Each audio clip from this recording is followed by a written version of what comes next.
Hello, and welcome back to yet another video. This is the 14th episode in a Naruto Uzumaki story in which a few little changes might have a significant impact. Knowledge provided early in Naruto's career converted him from a hopeless loser to a powerful and skilled shinobi. Historical differences that have long ago passed have resulted in a totally different consequence than we imagined. After you've finished watching, please like, share, and subscribe to the channel. To begin, please like, share, and subscribe to the channel. Let's get the party started. Naruto continued running down the streets of Konoha, keeping out of sight for the most part. The only time he ever revealed himself were when he had to either save one of the villagers, whom his clones and the other Jonin had not found, or kill an enemy shinobi. Quite often those two came hand in hand. He continued to use the back alleys and side streets to get to the spot where some of his clones had started dispelling. As he turned a corner he heard a voice cry out, "Tsubaki no Mai, Dance of the Camellia." Naruto swore as he was forced to dodge what looked very similar to a spinal cord. The odd-looking weapon continued striking at the blonde as he continued to weave through the attacks. He winced a bit as one of the strikes managed to graze his shoulder, however Kyuubi and his own healing factor took care of the wound in a matter of seconds. Thankfully he managed to jump back after the man stopped his attacks. "Your ability to dodge my attacks is most impressive. I can see now why Orochimaru-sama wishes to have you." Naruto blinked at the teenager who looked a few years older than him. He was pale white with white hair, and two red dots on his forehead. He was wearing a white kimono with an open chest and a purple rope tying it together. "Yeah, well, you can tell Orochimaru that he's not my type," the blonde responded as glibly as possible, not liking how wrong the pale teen's words sounded. "Personally, I have no desire to get fucked in the rectal by some pedophiliac snake, or anyone else really." Kimimaro seemed to ignore the crass comment as he prepared another assault. "I will be dragging you back with me to Orochimaru-sama, whether you wish it or not." "It seems we're at a crossroads then, because there is no way in all 9 levels of hell that I'm getting dragged to that sick fuck," Naruto shot back. "Damn," Naruto thought as he unsealed a katana. "Judging from the way this guy holds that dot blade, he is definitely talented with it, maybe even a master swordsman. I doubt I could even beat Tenten right now with how tired I am. And I doubt Tenten could beat him. He could use his staff, of course. However, he also knew that using his staff would not work as well against this one. The key to successfully using the bow staff while in single combat was in the ability to keep an opponent out of range while you bombarded them with fast yet fluid attacks. Despite having been caught off guard, Naruto had seen the way the bone sword had dislocated themselves and given the white-haired teen a longer reach. Meaning keeping his distance with this guy would not matter as his sword could just extend to attack him. You know, it's normally tradition for two warriors to give their names before their epic clash. Naruto slid into a Batujutsu stance. "The name's Uzumaki Naruto, I suggest you remember it since I'm the one who's gonna kick your ass." Kimimaro took up his own stance as he looked at the blonde. "My name is Kaguya Kimimaro." With that he attacked. Naruto cursed as Kimimaro appeared right next to him and sent several powerful swings and jabs at him. Thankfully, while the teen was fast, Naruto was nearly just as fast and had lightning-fast reflexes that allowed him to keep up. As Kimimaro came in with a slash, the blonde shinobi drew his blade from its sheath faster than the eye could blink. Naruto locked his blade with Kimimaro's and twisted it so that both blades were on the ground.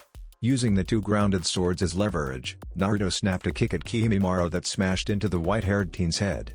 Kimimaro stumbled back a bit, but not by much, and regained his balance in time to dodge several thrusts and slashes from Naruto. It became very obvious that Kimimaro was faster, his attacks were more precise, while Naruto's style was more fluid, moving in from attack to block to parry. Every move was designed to set the blonde up for another, flowing much like water. Kimimaro came in with several powerful and precise thrusts, but Naruto backpedaled and used his blade to divert the attacks from himself. When the man had finished his attacks, Naruto launched his own. He came in with a right diagonal swing, one which Kimimaro managed to block. However, Naruto pushed off against Kimimaro's blade and used the force of the swing to spin around in another slashing attack. When that was also blocked, the blonde pushed Kimimaro back, while the blonde decided to disengage and jumped back. Not wanting to let up with his assault just yet, Naruto charged forward, sliding under an incoming swing from Kimimaro's bone sword. At the same time he slashed at the white-haired teen's legs, hoping to take them out. But it was not to be, as Kimimaro jumped over his attack and came down with a powerful blow. Naruto was able to roll out of the way and push himself up just in time to block the next sword stroke that came his way. Jumping back to gain a bit of space, the blonde shinobi began to channel wind chakra into his blade. He rushed back in and made a thrust, hoping to impale Kimimaro in the chest. However, those hopes were dashed when his opponent used his own blade to knock the thrust off course, sidestepping at the same time, before spinning around and spinning his bone sword in a swing that would likely take his head off. Naruto only just managed to duck under the swing, grimacing when he felt some of his hair get cut off to let him know just how close he had come to losing his head. He came back up and with an upward swing, one that Kimimaro dodged by jumping back. Naruto followed, however, staying on the white-haired teen's tail as he continued making several slashes and jabs at Kimimaro. In response, Kimimaro slid into a stance and began to dance around the blade, letting his own sword take the brunt of the damage. Seeing that he was going nowhere, Naruto jumped back and frowned. He looked at the bone blade, then at his glowing green sword in consternation. He had been channeling his wind chakra through his blade, so that should have been able to shear through that bone sword like it was paper. He knew he had to find whatever the reason was for his wind chakra not affecting that sword like it should, otherwise he would be at a serious disadvantage. With that mindset, Naruto began attacking again. The two continued their battle, yet neither was able to land a hit on the other. Whenever Naruto got the upper hand, Kimimaro would slip away before coming back into attack. When Kimimaro seemed to have the advantage, Naruto would pull some trick out of his ass and force the bone user back. Finally, Naruto saw a small opening and parried the next attack before lashing out with a kick. It was only instincts that saved Naruto, making him stop as Kimimaro tried to grab onto his leg. It was then that Naruto saw the bony points sticking out of his hands, and his knees, elbows and shoulders. "What the fuck is that? Are those bones?" "This is my bloodline," Kimimaro said as he steadied his bony protrusions. "It's called Shikatsumyaku, dead bone pulse, and it allows me to use my bones as weapons and change their density." So that's how his bones were able to withstand my wind chakra. Naruto narrowed his eyes. He was able to change the density so much that it was simply too hard for even wind to cut through. I have to admit that is one freaky ass bloodline, and considering I know this dude with red eyes, another one who uses bugs, and another kid who has white eyes, that's saying something. Naruto grinned cheekily as he got back into his stance. "Well, come on, albino boy, show me what you've got." Very well, Kimimaro moved forward, intent on defeating this boy so that he could become Orochimaru's newest tool. Kage Bunshin no Jutsu. Several dozen clones popped into existence and charged the Kaguya. Normally Naruto would never resort to spamming clones and just sending them in. He much preferred to throw himself into the midst of battle and fight in one-on-one combat. However, like when he had fought Neji, Naruto knew he needed to know more about this enemy's fighting ability before he could come up with a solid plan. In hindsight, it was an excellent idea, since the moment Naruto's clones reached Kimimaro they were dispelled.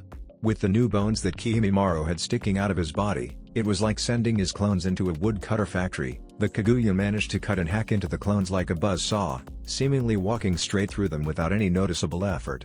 Naruto frowned and was just about to attack again, when a yellow, black and purple blur shot out of one of the streets and smashed into Kimimaro. The Kaguya was launched away and crashed into a building several feet away. That was when the blur stopped and Naruto saw who it was. Yugi-chan. A large smile broke out across Naruto's face. "I thought you would have still been back at the stadium." Yugito looked at the spiky-haired blonde and gave him a grin. "I figured Hotake-san and the other Jonin could handle the ninja there. I decided to see where I could help the most." She put her hands on her hips and gave Naruto a small pout. "You know, it was pretty damn difficult to find you. I got out of the stadium looking for you and lo and behold, what do I find? But nearly 300 Narutos running amok. And then I find the real you, only to see you've gotten yourself in a fight with someone else." The blonde woman gave a small shake of her head and a dramatic sigh. "Really, what am I going to do with you?" Naruto gave his fellow blonde a deadpan look. "You can't blame this on me. Murphy's Law simply loves me like this.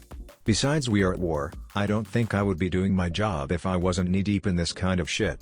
Well, when you put it that way, Yugito was cut off when she was forced to dodge several odd-looking projectiles. Jumping away, she landed next to Naruto. Deciding that their little verbal sparring could wait, she looked at the blonde male she had taken a liking to. "Why don't you head out? It looks like you have a previous engagement." Naruto grimaced. "So you heard the screaming too, eh?" He jumped onto one of the roofs and took off. "I'll find some way to thank you afterwards." "Oh, I could think of plenty of ways for you to thank me, Naruto-kun," Yugito muttered as she watched the albino step out of the wall. "Do not think you will stop me from Orochimaru-sama's wish." Kimimaro whipped his sword arm around a few times. "I will take that boy to Orochimaru-sama." Yugito smirked. "I'm sorry, but I've taken something of a shine to him, so neither you, nor your snake of a master will be laying a hand on him." Then I will have to kill you before I capture him. Kimimaro charged at Yugito, who merely widened the smirk that was gracing her features. As soon as the albino launched his attack, Yugito used her agility to dodge every single strike he sent, before lashing out with a kick that sent him flying. "I'm sorry, but there is no way you're gonna be killing me," Yugito said as she slid into a combat stance. "But I do so enjoy a good battle, so at least try not to die too quickly." Gaara snarled as he crushed another one of those infernal blondes only for it to go up in smoke. "Uzumaki! Where are you? Come out and fight me." Gaara jumped onto the roof and attempted to search for the blonde boy. He didn't get the chance. The moment he had landed, a foot met his face hard enough to send him flying off the roof and onto the ground. He stood up from the small crater that his body created and looked up. When he saw who it was, an insane grin came to his face. "Ah! I'm so glad to see you here, Uzumaki. Now it's time I can prove my existence.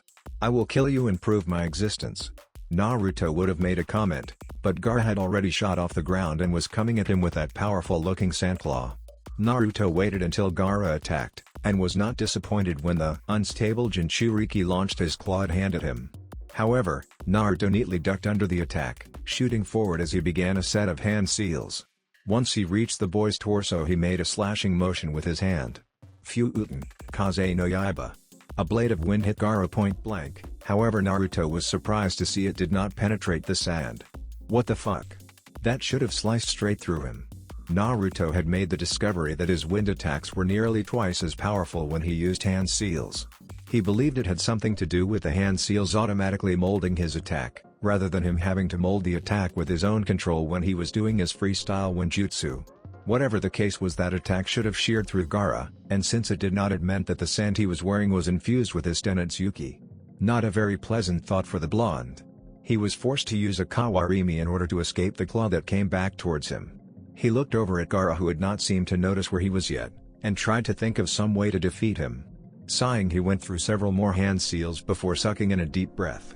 Kaden, Gukakyu no Jutsu. The giant fireball slammed into Gaara, making the redhead scream in pain. Naruto was left panting as he finished his jutsu. He realized that he would not be able to use many more with the amount of Yuki he had been pumping out today, even he hit his limits. He was knocked out of his thoughts when he heard laughing. Looking over to where the smoke from his fireball was starting to dissipate, he saw Gaara, laughing maniacally as more sand began to cover his body, forming another clawed hand on his right and covering the rest of him. Naruto howled in a curse as he saw that Gaara now looked like a miniature tanuki with only his legs not being uncovered. "Yes. This feeling. This pain," Gaara shouted as he turned towards Naruto. "This is what I've been waiting for. The chance to kill an opponent that can bring me such pain. This battle will be the one to truly prove my existence. I'm glad I can make you feel so special," Naruto replied in a voice that was laden in sarcasm. "However, you won't be killing me anytime soon. But tell you what, I'll make this ass kicking I give you extra special so that you'll feel more alive. Ha ha ha ha. You truly are an amusing one, Uzumaki." Gaara howled in laughter. "I'm sure your death will truly make me feel alive." Gaara jumped at Naruto faster than the blonde thought possible, given the fact that the redhead was covered in sand. Thankfully, it still wasn't fast enough to warrant any serious concern, and Naruto was able to dodge the redhead. Unfortunately, Naruto had missed the small flash of a tail, and he was unable to dodge that as it smacked him in the side. Naruto was sent flying away from Gaara and crashed into one of the many stores that lined the street of this sector. Groaning, he sat up and pulled off the fabric that was on his head. He brought it to his dazed eyes and blinked as he saw that he was holding a black lacy bra. "Great, of all the stores I crash into, it just happens to be a women's apparel store. Something tells me karma is trying to play a joke." He threw the bras away and stood up, shaking the debris off before making his way outside. He jumped back up on one of the roofs and found Gaara coming at him, still laughing like a maniac. Looking around, he realized that he was at a disadvantage in such an urban area. He needed a place where he could set loads of traps since he was unable to really use any jutsu. Decision made, he took off towards one of the many parks in Konoha. Kimimaro grunted as he was kicked away from the blonde woman again. He was quickly becoming frustrated with her. Nothing he did seemed to be capable of defeating her. So far he had tried everything he could to get in close and eliminate the blonde Kumoku no Ichi. Yet she seemed to be far faster and better than he was, since none of his attacks thus far had worked, and he had only received more damage for his troubles. The narrowing of his eyes being the only sign of his frustration, he attacked again. However, like the last dozen times he had attacked, nothing he did seemed to do anything. Yugito weaved in between the attacks, using her great flexibility to dodge at seemingly impossible angles. As the attacks increased in intensity, Yugito waited for the openings that always appeared when people got frustrated. She finally found one and weaved herself under a powerful sword swing, right before she lashed out with a kick to Kimimara's chest. However, she became surprised when a ribcage jutted out of his chest and caught her foot. Kimimaro spun around, taking Yugito with him as the woman tried to get out of his grasp. She did, and was sent flying towards a building for her troubles. Luckily for her, it seemed that having a cat demon sealed inside of her gave her the ability to always land on her feet. She channeled some chakra into the soles of her feet and clung to the wall, looking over at Kimimaro. "Karamatsu no Mai, Dance of the Larch," Kimimaro exclaimed as he ran towards the blonde. Yugito jumped off the building and landed a few feet away from the albino. Seconds later the pair clashed and Yugito narrowed her eyes as she found it much harder to get an attack in with the new bone protrusions jutting out. She was forced to dodge the attacks and jump away to gain some distance. She went through a few hand seals as Kimimaro came back at her. Raiten, Reikyu, Lightning Release, Lightning Ball. A cannon-sized ball made of lightning appeared in front of Yugito, who launched it at the Kaguya. Kimimaro was forced to roll to the left in order to dodge the attack, letting it sail on to hit a store and explode in a shower of sparks. He got back onto his feet and surged forward. When he reached Yugito he began to spin, lashing out with not just his feet and fists, but also using the protrusions on his body to attack. Yugito had to backpedal since nearly every part of the Kaguya was now a weapon. She was forced to continue moving until she saw a small opening. Yugito timed her attack to Kimimaro's, dodging his first attack before smashing her fist into his face. As the Kaguya stumbled back, Yugito gave him a kick to the ribs, before spinning and launching a snap kick to his shoulder. As Kimimaro tumbled back, Yugito came in with another kick, this one to the head. Kimimaro's head snapped up, looking almost like he had broken it as his body jerked the opposite way. He landed in a heap a little ways away, only to get back up a moment later. Yugito charged in again, her attacks increasing in power, speed and viciousness as she attempted to do some kind of damage. Kimimaro became hard-pressed to avoid her attacks. The intensity of her assault was actually making him stagger back. He tried to attack several times, however Yugito was always able to dodge the attack and launched one of her own. He received a snap kick to the face that sent him stumbling back, allowing Yugito room to perform several hand seals. Katen, purring Nico, howling cats. Yugito slammed her hands on the ground, causing fire to burst up and take the shape of several tiger-sized fire cats with two tails. They hissed as they launched themselves at Kimimaro, who did his best to dodge. However, they seemed to have an intelligence of their own, since they would follow him wherever he went. It only got worse when Yugito came into the picture, as the cats seemed to utilize teamwork with her. Several times Kimimaro would either get burned, or get a fist or foot to the face for his troubles. Trying to gain some distance, Kimimaro jumped onto the building. Thankfully two of the cats hit the building, causing them to explode. However, the others managed to leap up and follow him, forcing him to jump around the village rooftops so as to keep his distance. He was very lucky when he managed to lead the other 4 fire cats to their demise, using the village's building against them. However, before he had time to breathe a sigh of relief, Yugito came at him again. Kimimaro was forced to dodge Yugito's next barrage of attacks, weaving between strikes as he tried to get a strike in edgewise, only to fail as Yugito's strikes came in fast and hard. Kimimaro blocked the kick sent his way with the bony outcroppings on his elbow, however Yugito pushed herself off of Kimimaro's elbow. Spinning around she slammed her foot into the albino's face, knocking Kimimaro back. Yugito used the new space to begin going through several hand seals. Katen, Hanko, Fire Release, Ash Cat. A large cloud of ash blew out of Yugito's mouth, taking the shape of a two-tailed cat. It charged towards Kimimaro, who only had time to look up as the ash flew towards him. It began to cut into his skin before settling down. However, that was not the end of it, and soon Kimimaro began to feel the ash burning his body. His skin began to burn off, making the Kaguya hard-pressed not to scream in pain. Yugito paused in her attack to see if she had killed the Kaguya clan member, only to be shocked when she saw Kimimaro was still alive, albeit a lot of his skin was melted off and burned, showing the bones of his ribcage, his jaw, and the bones of his arms and legs. "That was a most intense attack," Kimimaro commented. "Had I been anyone else, I am sure that would have killed me. This time, I'll make sure my next attack does kill you." Yugito ground out, getting annoyed at the amount of punishment this guy was taking. She rushed towards him, launching strike after strike on Kimimaro's body. She noticed that despite the amount of hits she rained down on him, the boy's body did not seem to be getting any real damage. Yugito launched a snap kick to Kimimara's head, before twisting around and jumping in midair as she smashed one foot into his chest and the other ground against his pelvis. Kimimaro tried to come in with several spinning and jabbing maneuvers, but like always, Yugito weaved through the attacks with cat-like grace. As she danced around the slashes and jabs, Yugito got in close and landed several powerful blows along Kimimaro's torso, sending the white-haired team stumbling back. He continued to get pushed back, taking hits everywhere on his body. He did his best to dodge the blonde woman, hoping he could attack her when she left an opening. It came when Yugito attempted to get in close, and land a heel kick on him. He spun around, hoping one of his bony outcroppings would catch her unawares. Unfortunately for him, Yugito, even though she was caught slightly by surprise, was more than capable to dodging his attack.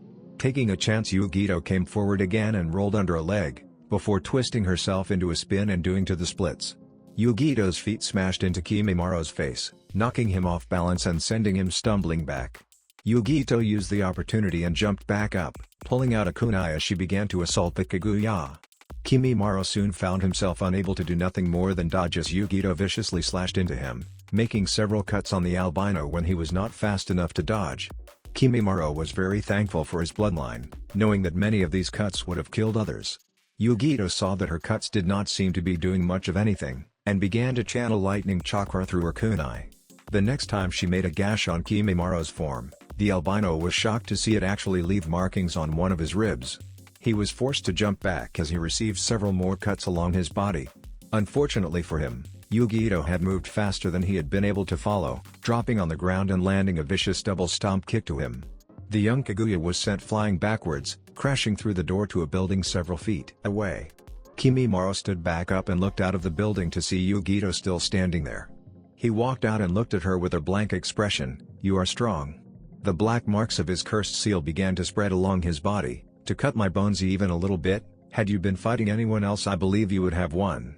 However, do not think that just because you have been able to keep me from killing you so far, means you can defeat me. I have not even begun to get started. It's time I revealed my true power." "Great." Yugito groaned. "I should have realized you would be some kind of freak since you work for Orochimaru. However, I hope you don't believe that whatever you are doing will allow you to beat me. I'm not considered the second strongest ninja in Kumo for nothing. Come back here, Uzumaki. Come back and face me," Gaara yelled as he chased Naruto into one of the many parks that were in Konoha. It had been hard to get here. Naruto had been forced to constantly dodge Gaara's attacks, while at the same time making sure he had stayed in sight of the crazed redhead.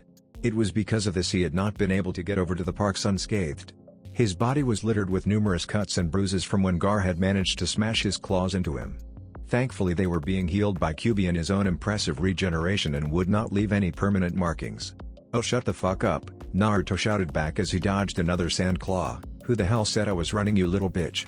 I just felt like a fucking change in venue.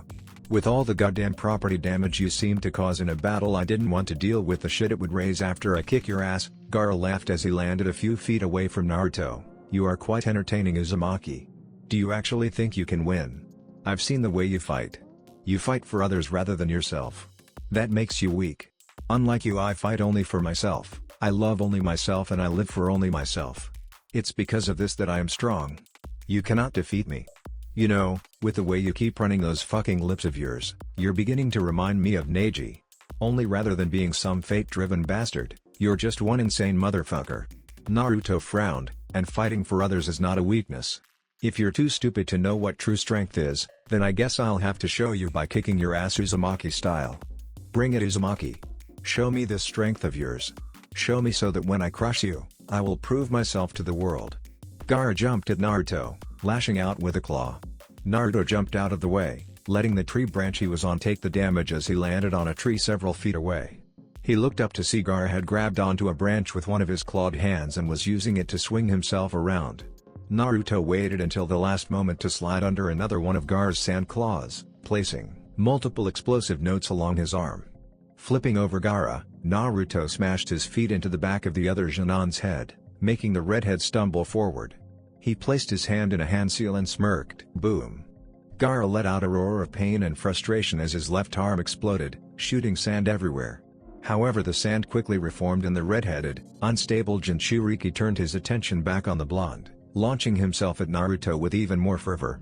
Snarling, Gaara raised one of his clawed hands, sand beginning to form sharp and pointy shapes along his arm. Soon a shuriken, sand shuriken.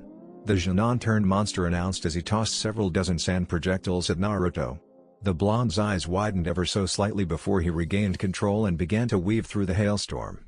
While he was not as agile as, say, Yugi Ito, he was still able to dodge the projectiles. However, as soon as he had finished dodging, Gaara had just finished his preparation to attack. Using his clawed arms to grab onto a pair of trees he was standing between, leaning back before using the leverage to shoot off like a rocket. Naruto could only look up in shock as Gaara came towards him at speed something so large and unwieldy should not be capable of making. Naruto had no time to react as Gaara launched one of his clawed hands at the blonde's chest and swatted him away. Naruto bit down a yelp that threatened to escape him as he was sent rocketing away, smashing through a tree before hitting another one hard enough to leave an indent. Naruto groaned as he fell to the branch below him, spitting out some of the blood that had congealed in his mouth when he bit his cheek. He stood up and hissed a bit as he felt his ribs mending themselves back together. When it was finished, he looked around and blinked when he did not see Gaara anywhere. However, he instantly realized that any time Gaara disappeared it was probably not a good thing. He jumped off the tree branch he had been on, and just in time too. For as soon as he did, Gaara dropped down right on top of the spot Naruto had been standing on, shattering the branch like it was made of clay and sending a shower of bark everywhere. Gaara landed on the ground and looked for Naruto, snarling when he could not find the blonde. "Where are you, Uzumaki? Are you afraid of me?" He chuckled maniacally as a smile came to his face. "That's it, isn't it? You fear me. Because unlike you, I fight only for myself. While you fight for others and it makes you weak." Naruto rolled his eyes. "Are we going over this again? Don't be stupid, Gaara, I don't fear you." Gaara looked around as the voice seemed to echo everywhere. "However, I'm also not stupid enough to fight someone like you head-on. The basic shinobi rule has always been for ninja to fight from the shadows, a lesson that seems to have been forgotten long ago when flashy jutsu came into the picture. That's why I've decided to kick it up old school too. Kick your tanuki ass." Naruto came up from the ground behind Gaara and slapped an exploding tag on his back. "Sayonara, bitch." Naruto leapt away as Gaara swung an arm to smack him, but the blonde merely ducked under it and placed another exploding tag on him. Growling, Gaara tried again, spinning around and hoping to catch the blonde off guard, but Naruto had predicted this and placed his hand on the other arm as he jumped over, leaving another exploding note on the redhead. Naruto closed the distance and put an explosive note on Gaara's chest, before leaping over him when the sand-covered Genon attempted to swipe at him. As a last act, Naruto slapped an explosive note on the back of his head before jumping away and forming a hand sign. Katsu. Boom. A large explosion consumed Gaara's form and the sound blocked out the redhead's cry of pain. An entire 20-foot radius around the redhead also disappeared, taking many of the trees with it and creating a shockwave that knocked down many more. Naruto landed several dozen feet away from the explosion and smirked as he took in the power of his customized explosive notes had. "Now that's what I'm talking about." The blonde crouched down on a branch and tried to look into the dust his explosion had kicked up. "Did I get him?" "No," Kyuubi piped up for the first time since the battle began. "I can still feel that Tanuki's Yuki swirling and gathering around the redhead. You've definitely injured him, but he's still alive." "Damn." Naruto sighed as the explosion cleared to reveal Gaara. The red-headed Jinchuriki was definitely injured. The sand that had surrounded him was falling off in globs, making it look like melting skin. He was breathing fairly heavily and was hunched over. "Uzumaki! Uzumaki!" Gaara shouted as he turned towards the blonde Genon. "I will kill you. I will. You will die by my hand and prove my existence. You've been saying that for the past several hours, yet you have yet to actually come through on that threat," Naruto shot back. "Face it, all the power in the world means nothing without finesse. Which you, my Tanuki friend, lack." This coming from the one who just blew up half a park, Kyuubi piped up. "Don't get snippy with me. Miss destroys entire mountains with a single swipe of her tails. The amount of mass destruction I caused was completely unintended and I only used those explosive notes because I can't use jutsu. Unlike you, who simply prefers to destroy everything she sets her sights on when she transforms into a giant nine-tailed fuzzy. Ooh, big words coming from such a small kid. Perhaps you should come inside the seal and we can settle this little account now, and I can beat your ass in my human form just to show you how powerless you are in front of me. As tempting as it is to get smacked around by such a beautiful woman, we're going to need to hold off on that. It looks like our little Tanuki is getting ready to attack again." Naruto was right as Gaara was now barreling towards him, using his arms to launch himself further across the ground. Naruto jumped deeper into the forest where he decided to continue playing his game of cat and mouse, though with how the battle had progressed, it was hard to tell who was the cat and who was the mouse. As Naruto continued to jump, he set an explosive note on one of the branches, and the moment Gaara leapt onto that branch ignited it, letting Gaara be caught up in another, albeit smaller explosion. However, Gaara merely barreled through it, using his arms as protection from the explosion. "Q-chan, how's my Yuki?" the blonde asked as he dodged a claw swipe from Gaara. "Well, I've been pumping your reserves with my own, so I would say around 50% again. You know, you're very lucky you're a Hanyo, otherwise I would not be able to do this and you would be dead from overexposure to my Yuki." In the month-long training period, Naruto had for the most part come to terms with the fact that he was no longer human. While it still bothered him that he would outlive all of his friends and loved ones, and he doubted he would tell anyone of his status, he could at the very least recognize the benefits being a half-demon had. So instead of getting upset at the reminder of his status, Naruto merely grinned. "Then I guess I have to thank you for giving me such an amazing ability, Q-chan. Well, when you're done with the tanuki you can come in here and thank me properly, Naruto-kun." Despite the situation, Naruto blushed a bit at Kyuubi's seductive tone. Somehow the blonde should have known that Vixen would continue teasing him even if they were in a life-and-death situation. Shikamaru was right, women are troublesome. He shook his head to get his mind out of the gutter that her words invoked thanks to all of the sexual situations he had been in the past few hours. Instead he turned his attention back towards the mentally unstable Gaara. Gaara leapt towards Naruto, launching a claw at the blonde, who merely jumped over it and began to run across the arm.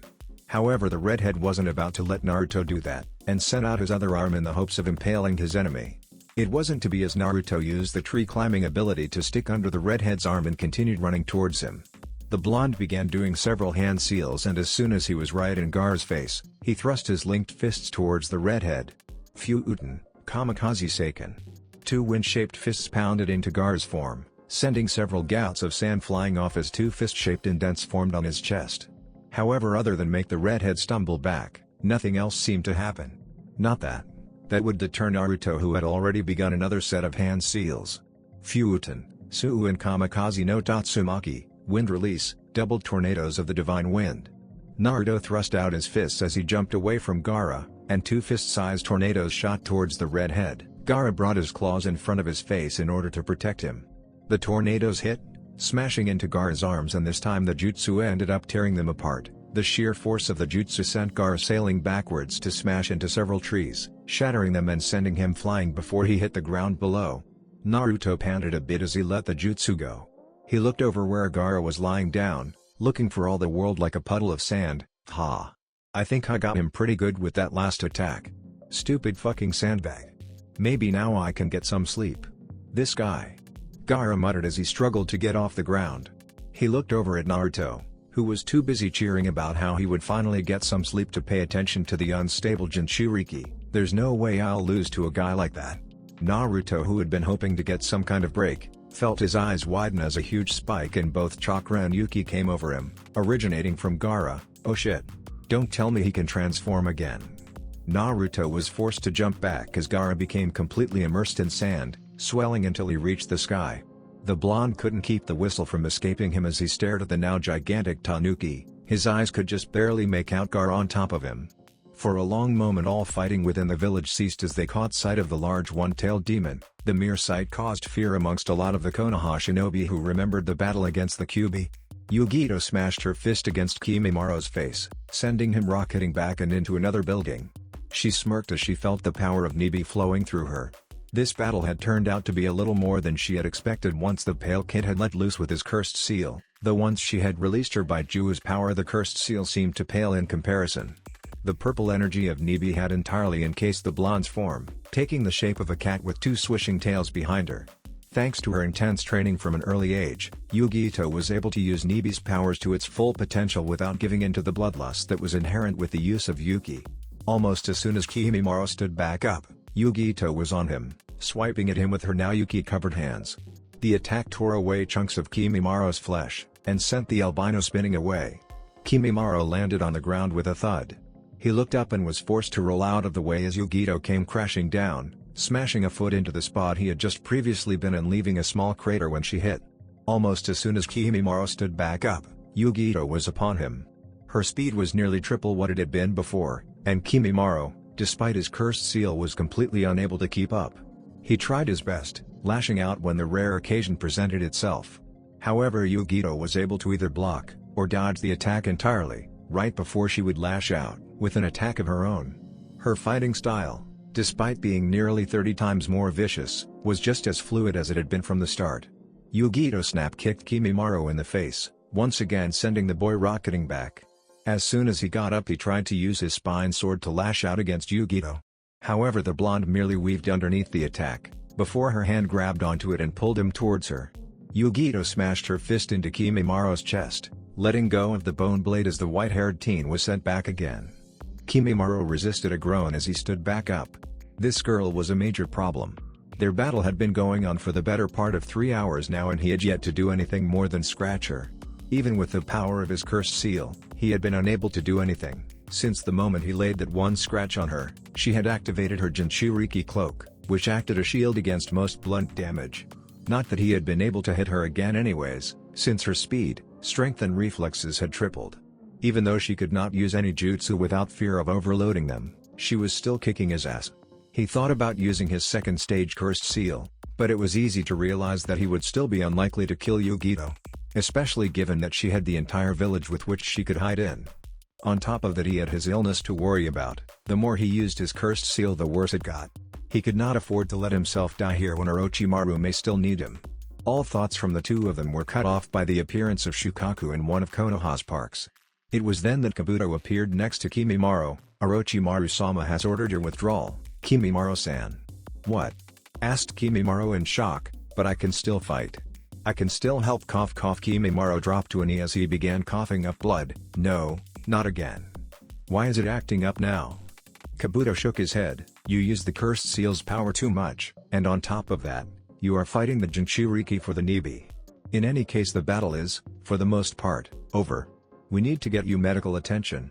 I understand. Kimimaro stood up, only to cough up more blood. Kabuto placed a hand on Kimimaro's shoulder and the two sank into the ground. Yugito frowned as the pair disappeared. Sighing, she let her Jinchuriki cloak fall. Looking around, Yugito looked over towards Shukaku. Should we deal with that problem, kitten? No, if we were to battle Shukaku it was cause tremendous collateral damage. Yugito smiled as she saw a large puff of smoke. Besides, I have a feeling Naruto-kun has it well in hand. Oh, this is so not good, Naruto thought to himself as he looked over at Gaara. He looked at himself to see that he was covered nearly head to toe in sand. This totally sucks. How am I gonna get out of this? How the hell am I even supposed to fight something that big? I would need a— He stopped and blinked as an idea to beat Gaara came to him. Hey Q, can you give me a bit of Yuki? Within the seal, QB blinked in confusion. I don't see how my Yuki can know. She said, paused as she realized what he wanted to do. Yeah, I can. Here you go. Thanks. As Naruto felt a small surge of Kyuubi's Yuki, he brought his thumb to his mouth and swiped at some of the blood that had gotten there from when he was last thrown, and began to make a few hand signs. Gaara held out his right hand. Sabaku Soku Shios no Jutsu. There was a massive burst of smoke and Naruto found himself standing atop of Game Bunta. Jumping down on his nose, Naruto turned to the massive summon. Hey there Bunta. You wanna help me out with Big Bad over there? Naruto jerked a thumb towards Gaara. I'd take him out myself, but he seems to have grown too big for me. The Ichibi no Shukaku, huh? Game Bunta blew out a large ring of smoke as he looked the giant San Tanuki. No can do, kid. Why would I want to go out of my way to fight a guy like that? Because if you don't, I'm gonna end up as nothing more than a bloody smear on the bottom of his foot. Naruto deadpanned. Besides, aren't summons supposed to help their summoner? Well, that's tough, kid. But I never accepted you as my summoner. We haven't even had a drink yet. Game Bunta heaved a massive shrug. Until we share a drink together I can't accept you as my summoner. You expect me to buy you sake? With amount of income I make? Asked Naruto. Are you forgetting that I'm nothing more than a Jinan? There is no way my sorry ass would be able to buy enough liquor to get you even slightly buzzed. I doubt I even make enough to get myself buzzed. As I said, duff, Game Bunta said in an uncaring manner. Find out I really didn't want to do this, but you leave me no choice. Naruto sighed before turning to Gaara and raising his hands to his mouth like a microphone. Hey Gaara. Game Bunta here says he can kick your motherfucking Tanuki ass back to the time of the Rikudo Sanin. You dare mock me? I'll kill you. Gaara screamed as he went through several hand seals, Tanuki Nari no Jutsu, feigning sleep jutsu. The star-shaped pupils began to spin wildly on Shukaku as the Tanuki shouted, "I'm free. Hell yeah. It's time to party." It looked over at Gamabunta, and look. There's something to kill. Fuuten, Rinku Udan. A giant bullet of air towards the giant toad summon. You know, I think I'm starting to hate you Gaki, Gamabunta grunted as he jumped away from the bullet. Hey, if you had just listened to me and helped, I wouldn't have had to do that. Naruto looked at Gaara and rubbed his chin and thought, though, I'm not exactly sure how to beat an out-of-control Biju. Any ideas, Boss Toad? Shukaku inhaled a deep breath. Fuuten, Rinku Udan. He launched another massive ball of air at Gamabunta, who decided to counter with his own attack. Suten, Teppaudama. Ha! Why don't I give you a hand with that Bunta? Naruto flew through his own hand seals, Fuuten Rinku Udan. He sucked in a breath before hitting his stomach, releasing a powerful cannonball of wind. Said ball hit the water bullet, increasing its speed and power nearly threefold as it smashed into the wind bullet sent by Shukaku. The wind bullet was destroyed and the water bullet continued on and collided with Shukaku himself, knocking the giant demon back and sending it crashing to the ground. A little ways away both Kankuro and Tamari watched the fight in shock. When they had seen a fully transformed Shukaku appearing in the middle of one of Konoha's parks, they had assumed that it was going to start going on a rampage. However, they had been surprised when not only did Gaara not start smashing through objects, but that a giant toad would appear as well, and was now fighting off Shukaku. More surprising still was that they had spotted the familiar form of the blonde who had beaten Gaara in the first place on top of the giant toad summon. "Who the hell is this kid?" asked Kankuro. "I always thought his first battle was more luck than actually being able to beat Gaara. But now he's going head-to-head with him again and winning." "Hey, that wasn't too bad Gaki," Gamabunta complimented as he watched the great demon fall back. "Of course it wasn't. It was awesome." Naruto grinned as he watched the giant sand demon try to get back up. "So how do we do this? We need to wake up the host. The boy on his head is acting as a medium for the Shukaku. A good smack should do it. I could pepper him with one of my attacks," Naruto offered, "though that would most likely kill him. Then it's a no-go. Killing the medium during a full possession may very well release the demon. Since it already has a form, it wouldn't need the boy. So we need to get in close then," Naruto said. "Alright. Get me near that son of a bitch, and I'll wake his ass up. These hands aren't very good at grabbing things Gaki." Gamabunta held up his webbed hands. "How would you suggest I get a hold of him?" Naruto scoffed. "I don't need you to grab onto him, just get me close, I'll take care of the rest." "Hey Q-chan, think you can give me some juice?" "Of course Naruto-kun, just be careful, you've already used a tail once today and this will leave you drained, so no more strenuous activity after this." "Gotcha. Light me." Naruto felt Kyuubi's Yuki running through him again, and prepared himself for what was either going to be the most awesome thing he had ever done, or get his sorry ass killed. Orochimaru grit his teeth as he looked at Sarutobi, who was currently holding onto his shoulders and had his sword pierced into the old man's chest. Behind the old Hokage was Enma, who was on the ground with snakes entangling his form. He was holding onto the sword to keep it from going any further into Sarutobi's back. It was at this time that the snake Sanin was regretting his decision to let his old sensei use the jutsu he had told Orochimaru about, letting his curiosity for powerful jutsu override his common sense. It had only been after Sarutobi had gotten a hold of him that he realized just what the old man had done. Their battle had been intense, and they had clashed across their little arena for several hours, launching jutsu, battling with staff and sword. Neither had really been able to get the better of the other. Sarutobi was old, his age had made him far weaker than what he had been. Had this battle happened several years ago, the aging Hokage would have no doubt won this battle, but his age had made him unable to keep up with his former student physically. However, the old man was also cunning and had used his experience and crafty mind to make up for this weakness, thus making Orochimaru unable to really kill him. Perhaps had the two resurrected Hokages been able to battle Sarutobi, the fight would have been different. As it was now, Orochimaru had only gotten a lucky shot when Sarutobi had decided to put an end to the battles that had been going on. The old man had known it would come down to this. The Edo Tensei was a jutsu that only had a few counters that worked. And the only strategy he could use was to seal the Shodai and Nidaime Hokages using the Shiki Fuujin, the same jutsu that had been used to help seal the Kyuubi inside of Naruto. The snake Sanin looked up to see the robed and purple-skinned Shinigami floating behind Sarutobi, its hand plunged deep into the old Hokage's back, going through the man like a specter and into Orochimaru himself.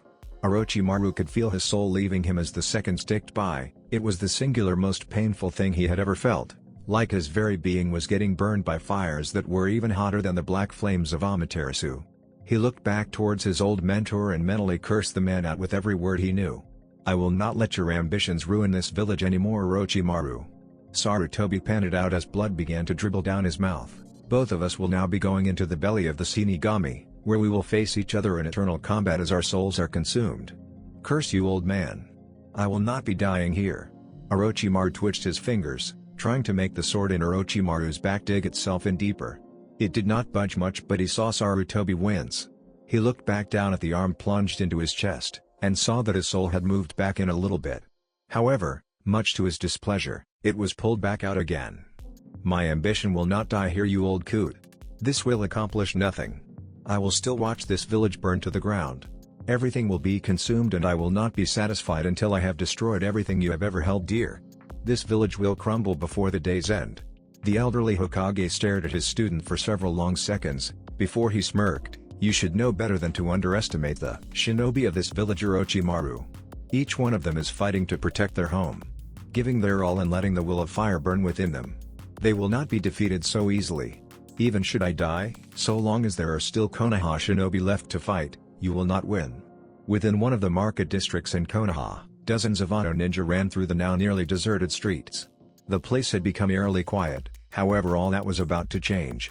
Several hundred shurikens suddenly poured at them from above, killing many auto ninja with strikes in the head and injuring many more. Those who had survived looked up to see a female Anbu no Ichi with purple hair and a cat mask, along with a dozen other Anbu ninja. The one in the cat mask raised her sword. "This is for Hayate-kun." Several dozen Suna and Auto shinobi were surrounding a man with long white robes and wide eyes with veins popping out of them. He watched calmly while his enemies moved around him, not bothering to look behind since his eyes already knew they were there. "Come on. It's just one man." An auto ninja yelled out. This had the effect of all the ninja charging at him. However, in that single second the man began to spin as chakra poured out of all of his tenketsu points. Hakazu, Kaiden. A large blue dome of chakra appeared around him, blasting the Auto and Suna ninja away with enough force that when the ninja smashed into rocks and trees, they ended up going right through them. When the attack ended, the only sign it had happened was the round trench that surrounded the man. Hiyashi looked to see all of the enemy ninja were dead and allowed a small, almost unnoticeable smirk to grace his features. "The Hyuga are the strongest clan in Konoha, remember that. Baika no Jutsu." The loud voice sounded out as Akimichi Kuuza, the father of Kuji, grew several times larger than the buildings he was walking amongst. He held onto his halberd in one hand and made a swipe at his feet, almost similar to someone sweeping the dirt away with a broom. And like when that dirt was swept away, so too were the many Suna and Auto ninja who were in their way. On a building just a few meters away, Narashikaku, Shikamaru's father, was facing off against several enemy shinobi. "Man, this is so troublesome. Know that this is the end for all of you." Kage Kubi Shibari no Jutsu, Shadow Neck Binding Jutsu. The four ninja who had been captured by the man's previous jutsu, were now subject to getting their own necks snapped by their very own shadows. Shinrenshin no Jutsu, Mind Derangement Jutsu. Came the shout of Ino's father, Yamanaka Inoiki. As soon as the name of a technique was called, one of the Suna shinobi he had been battling began to attack his comrades, lunging at them with a kunai. "What the hell do you think you're doing?" screamed one of them as the kunai was plunged into his stomach. I don't know. I can't control my body." Soon the sounds of screams were all that was heard as the Suna ninja killed his own teammates, before he himself was killed by Inoiki. With the attack finished, Shikaku appeared next to his longtime teammate, while Kuuza stomped over to them, still standing several dozen feet above his comrades. "It's just like old times, isn't it?" Kuuza guffawed with a booming laugh. Shikaku smirked. "You said it, nothing like the reunion of the old Ino Shikacho trio." Within one of the forests owned by the Aburame clan, Shibi and his son Shino watched impassively as their Kikai bugs swarmed over the Chunin who had tried to attack Konoha, only to retreat when Konoha began fighting back. They did not let the screams of their enemies bother them, whilst their bugs sucked the enemy ninja dry of chakra. When all of the ninja were dead, Shibi turned to his son. "You have done well, son." "Thank you, father," Shino said, his tone impassive, much like his dad's. "Gatsuga." The cry came from above, and the three Auto ninja only had time to look up before a spinning drill slammed into each of them. The ninja cried in pain as they were ripped into small chunks of flesh. The spinning drills soon revealed themselves to be 3 dogs, which quickly jumped onto the roofs and joined 2 female kunoichi and a much larger and older canine. "That was a nice attack, Hana," Inuzu Kitsume complimented her daughter, before turning her attention to her companion. "Are you ready, Kuramaru?" "Of course, Tsume-sama." The aging dog with the eye patch barked. Ibiki looked at the giant snakes in consternation, not at all happy with their inability to take them out. Right now many of the ninja with him were trying to stall the giant triple-headed snake, launching jutsu after jutsu at them. But this did not seem to have any visible effect on it, other than to make it mad and lash out against the jonin attacking it. The snake was slowly but steadily making its way into the village, and with that giant tanuki already here, he did not want another large creature to get in and wreak havoc. To make matters worse, there were more Suna and Ado ninja pouring in through the gap that the 3-headed snake was making. And with his ninja starting to fatigue, it would make them easy pickings for them when they caught them. Damn it! We're not equipped to handle this. However, just when all hope seemed lost, 2 things happened to lift morale. The first was the shocking appearance of Gamabunta over near the giant form of Shukaku. This had many people rallying at seeing the giant toad once again facing down a demon, much like it had when Minato Namikaze had summoned it during his battle with the Kyuubi. The second was the loud shout of Kushios, Yatai Kuzushi no Jutsu, summoning jutsu, food cart destroyer. After the shouted jutsu, a large toad with 2 swords strapped to its back descended on top of the 3-headed snake, smashing the thing flat and sending it back to the summoning realm. "It's been a long time, hasn't it, Ibiki?" A voice came from atop the toad. "My, what have they been feeding you? You've gotten so big, compared to the little shrimp you used to be." "Jiraiya-sama," Ibiki shouted in shock. If Jiraiya was here, then who had summoned Gamabunta? "That's right, little chickadees. Open those small beady eyes and stand in awe," Jiraiya shouted as he began hopping left to right on one of his feet, the master at dealing with the most freaky and unusual things. "It's the one, the only, Toad Sage of Mount Myaboku. The great, the gallant Jiraiya-sama." Had the sight of the large toad in the appearance of a man who was famed as being one of the most powerful ninja in Konoha not brought fear upon the Suna and Ado ninja present, they would have all face-faulted at the utterly ridiculous entrance. Not that it stopped several of the Konoha ninja from doing so. However, those who already knew of the man's general eccentricity were not bothered by this and were greatly relieved, albeit also confused to see the Gama Sennin. One of those people were Ibiki himself, who shunshined onto the toad, bowing his head to the white-haired man. "Where's Sarutobi-sensei?" asked the white-haired man as he turned to Ibiki. "At the stadium, Jiraiya-sama." Ibiki stood back up. "If I may ask, since you are here, who is the one who summoned Gamabunta-sama?" Jiraiya looked at Ibiki and smirked. "Why, the newest summoner of the Toad contract, of course. Agaki, whom I hear has gotten rather famous for his many pranks in the village, and someone whose will of fire burns brightest. You are a fool, Orochimaru. A monster in human flesh. You hunger for jutsu, but in your quest for power and jutsu you have forgotten where true strength comes from." Sarutobi grinned as Orochimaru grit his teeth in both anger and a small amount of fear. It is only when a shinobi protects the things and people most precious to them that they find true strength. As Gamabunta closed the distance between them and Shukaku, the 2 giant creatures began firing off their respective jutsu.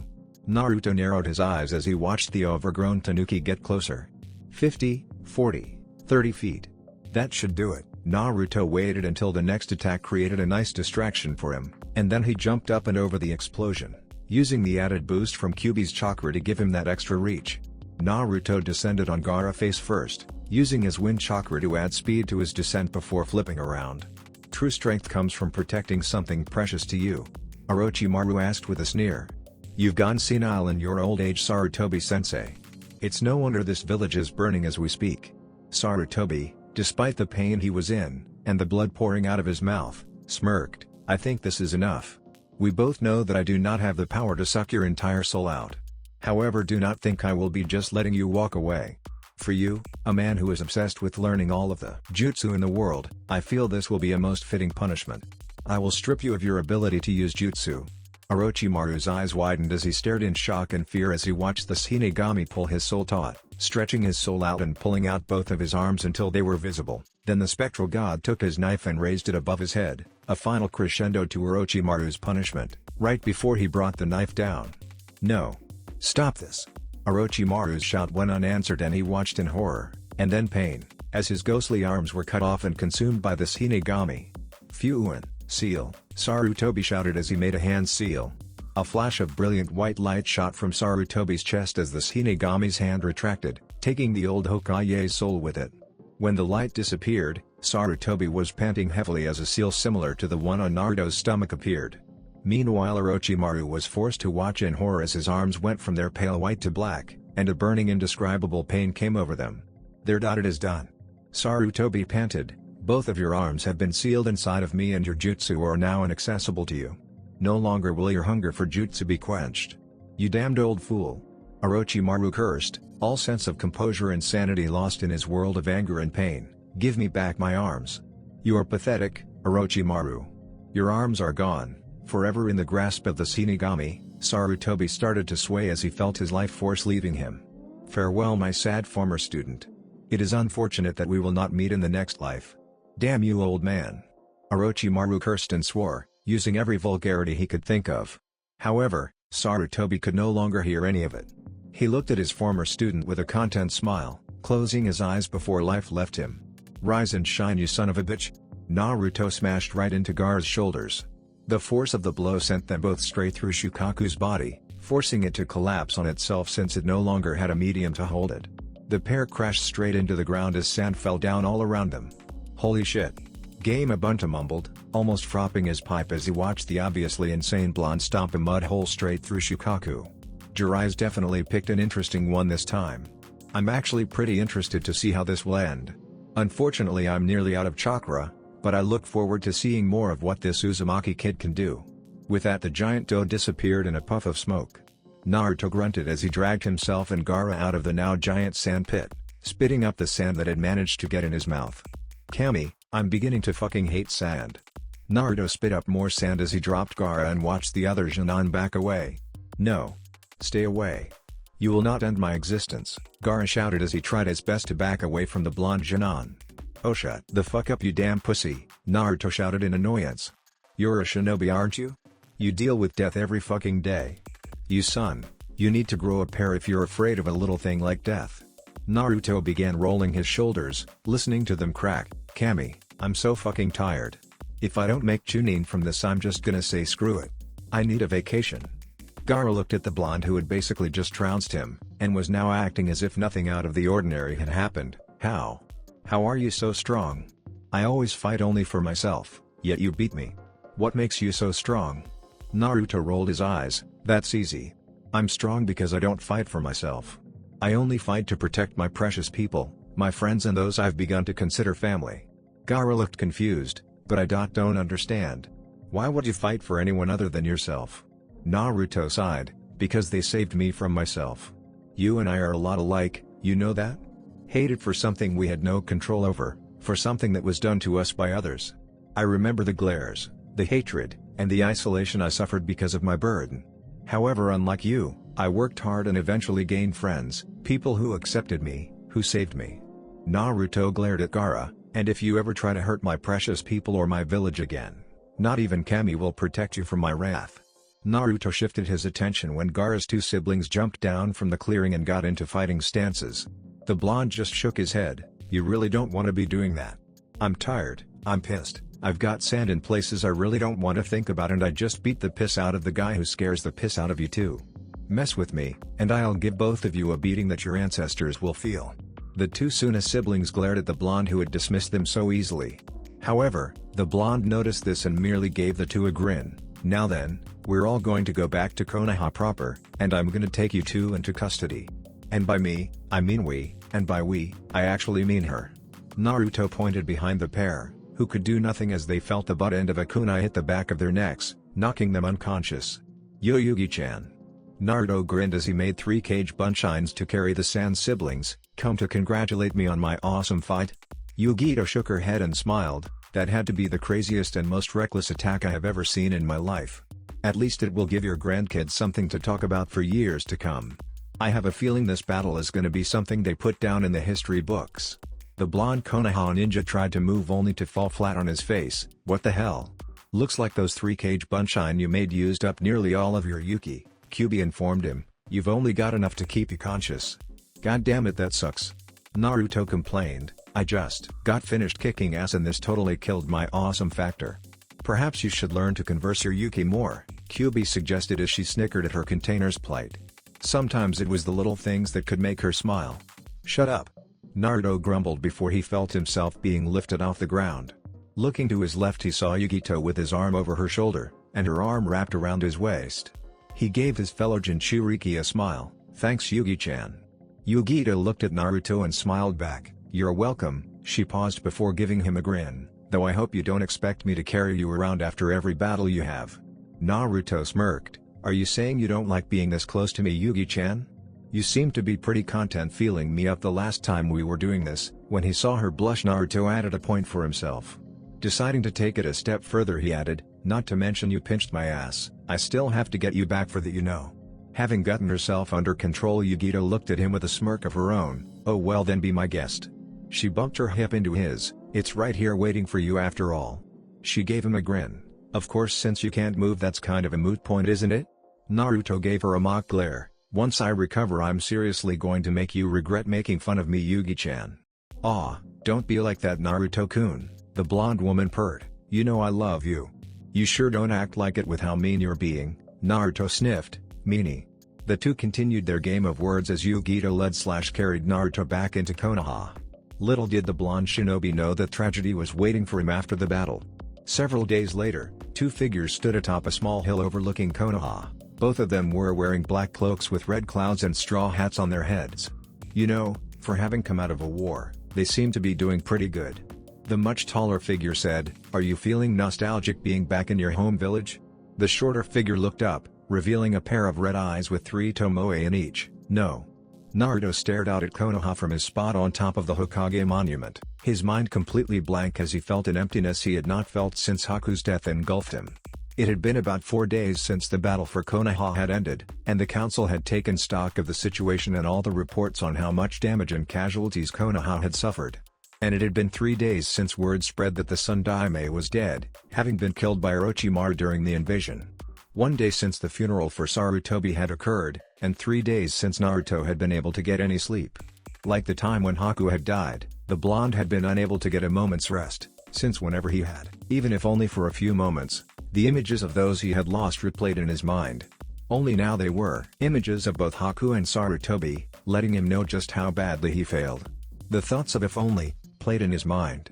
If only he had been stronger, if only he had been there, if only he had been able to kill Orochimaru in the Forest of Death, then none of this would have happened.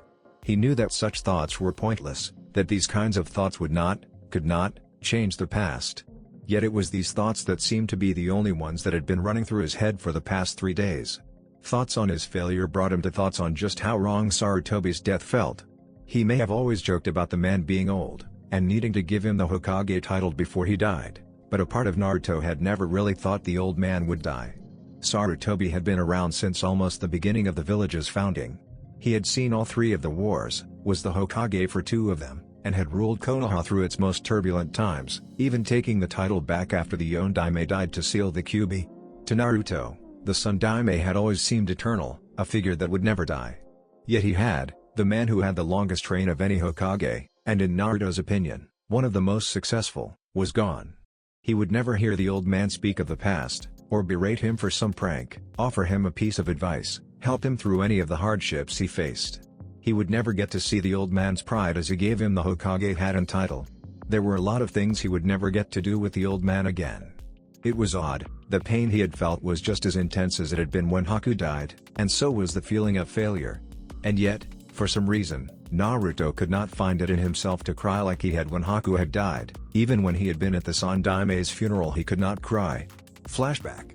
Naruto watched with a sense of detachment as Sarutobi's 2 teammates spoke on behalf of their now-dead comrade.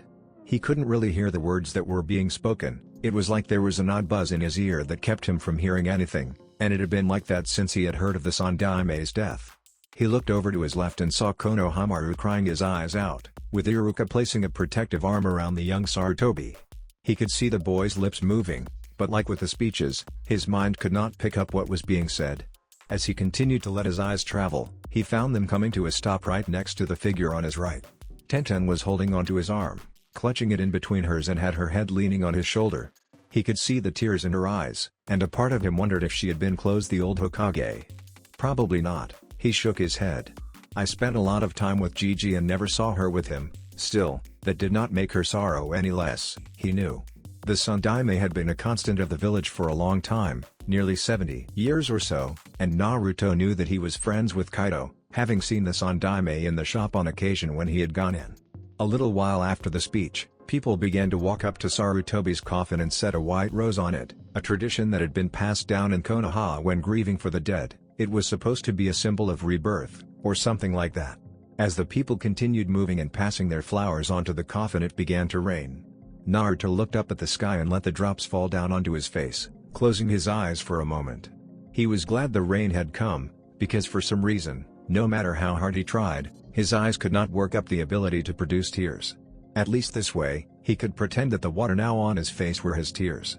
When it was his turn, Naruto gently pulled himself from Tenten's grip and made his way over to the coffin. He found himself staring at the picture of Sarutobi, one taken in his earlier years, showing a head of full spiky brown hair much like Konohamaru's and a wrinkle-free face. Naruto could easily recognize that he was in the Hokage office, having visited there as many times as he had in his lifetime. Naruto could recognize every inch of that office. A part of him wanted to say something, to have one last conversation with the man who had given him so much.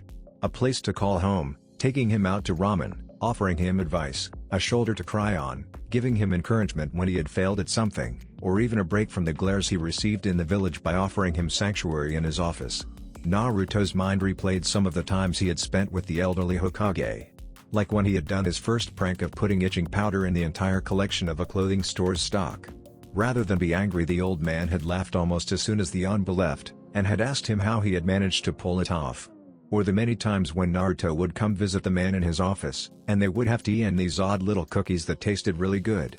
And more recently the aid Sarutobi had offered him, informing him of the uses of the Kage Bunshin no Jutsu, of helping him cope with learning he had a demon sealed inside of him, of the time when Naruto had been lost due to an amalgamation of using said demon's Yuki, killing nearly 100 bandits in less than an hour and losing someone he was honestly positive he had wanted to spend his life with. Sarutobi had done so many things for Naruto, and it was only now he realized that he had never done anything to thank the man for all he had given him. Naruto felt that the least he could do now was offer his thanks for helping him as much as the elderly Hokage had.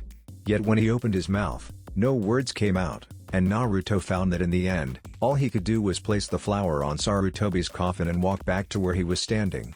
After that he just watched as the other people put their flowers down, until all the people had finished and left. The only person who had stayed with him after that was Tenten, yet even she left eventually. Naruto stayed there for what felt like hours, letting the rain hit his form. It was not until the rain had stopped and the sky began to clear that Naruto left. Because with the rain gone, he could no longer pretend that he was shedding tears. Flashback end.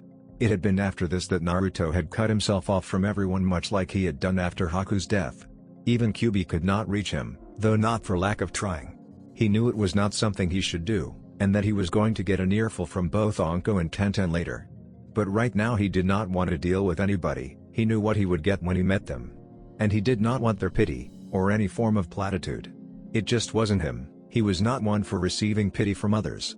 He had never had it when he was forced to grow up on the streets, and he would not have it now. Jiraiya could not repress the sigh that escaped him as he looked out over the village from where he stood, leaning against the rail from on top of the Hokage tower. The village had taken quite a lot of damage, but considering it had a Baijiu in the middle of it for a while, it was far less than most could have hoped for. The Gaki really did pretty good, Jiraiya mused to himself as he scratched his chin. Game Abunta tells me the kid's one of the ballsiest people he's ever met, and with what he told me of the fight I'm more than inclined to believe him. Naruto really had impressed him, not just in this battle, but ever since they had met. The reports he had received when he had been out of Konoha hoping to gain information on Orochimaru had told him that Naruto was nothing but an idiot, someone who had been the dead last of his class and barely managed to scrimp by. Hell, he had heard that the only reason the boy passed was because he had managed to learn the Kage Bunshin in 1 hour. A feat only made possible by the boy's ridiculously large reserves. Yet when Jiraiya had found the kid at the hot springs, it was not the idiot he had expected. Sure, he was loud, that he had at least expected, and the boy had a tendency to run off his mouth. However, he also spoke far more fluently than he would have expected. The boy had a sharp tongue that could shoot shit with the best of them. His investigation of the boy afterwards had shown him at least parts of the reason he was so much more intelligent than he had expected. That still didn't change how impressed he was with the kid. Ah, Jiraiya-kun. There you are. Jiraiya turned around and suppressed a groan when he saw Homura and Koharu, two of the three elders on the Konoha Council. They were the teammates of Sarutobi, and had served Konoha for a long time. Jiraiya liked to think of them as Konoha's fossils. However, Jiraiya really did not like the two since, more often than not, they chose to side with Danzo, the last of the three elders, on the man's pro-warlike policies. "What can I do for you old toadies today?" asked Jiraiya in a tone that said, "I really don't care what you have to say." And truthfully, he really did not care about what they wanted. Part of the reason he was up here was because he had left the council chamber half an hour ago, so he did not have to listen to the arguing they did. Arguing about what to do with Naruto, Jiraiya thought to himself. The blonde's feats of strength had not gone unnoticed by the people of Konoha, and he had been the talk of the town, almost as much as the Hokage's death. Some of it was good, some of it was bad. Naruto was starting to gain respect, at least from the shinobi population. However, none of that mattered to the council, or at least the civilian council. With the Hokage dead, many of them were weary of the blonde shinobi. While they would not do anything like banish him, especially now that they had irrefutable proof that Kumo had two Jinchuriki with full control over their Baijuo, they wanted to place restrictions on him, or give him to Danzo. Jiraiya had been able to put a stop to that by claiming the boy was his apprentice, but he knew without a Hokage they may very well get what they want. He just hoped they did not choose Danzo, or they would get what they want, Hokage or not. The two frowned for a moment before brightening up. Homura cleared his throat as he began to speak. "Since you do not feel like speaking right now, we will get straight to the point. As you are well aware, Konoha is without a Hokage. In order to make Konoha seem strong despite our current state, we need to have a strong leader who will not interested," Jiraiya interrupted, already knowing where this was going to go. "Now Jiraiya-kun, we need a strong leader, and it was decided that only a Sannin could take up that position," Koharu said, hoping to let the man know just how important this was. Like I said, not interested, Jiraiya turned away from the pair and looked back out at the village. "I have absolutely no desire, nor the ability to be Hokage. Not to mention I have my spy network to keep up, and then there's my research. So as you can see, I have no time to become some kind of paper pusher." Before the two could attempt to make a rebuttal, he held up a hand. "However, I do have someone in mind that would make a great Hokage." "You can't mean her, can you, Jiraiya?" Homura asked in surprise, having realized who he was talking about. "She hasn't been in the village in years." "That is true," Jiraiya nodded his head. "However, unlike me, she has the heritage, and the ability to be a good, strong leader." "That is true," Koharu murmured, "but the question is, can you find her?" Jiraiya grinned. "Don't worry about that. I may not know where she is, but my spy network can find her. I'll set out in a little while to begin my search." Homura nodded. "In that case, we will select a group of Anbu to escort you, and that will not be necessary," Jiraiya said. The last thing he needed was a bunch of fogies following him around. "But Jiraiya-kun, you can't go alone. At least let us send Kakashi-kun." Jiraiya shook his head. "All those people would only slow me down." Then he blinked for a second before smiling. "Actually, there is someone I know that I would like to take with me. An interesting kid I met a while ago who really seems to grow on you." Yugito frowned as she left the Ajiraku ramen stand. It had been 3 days since she had last seen Naruto, and she was honestly starting to get worried.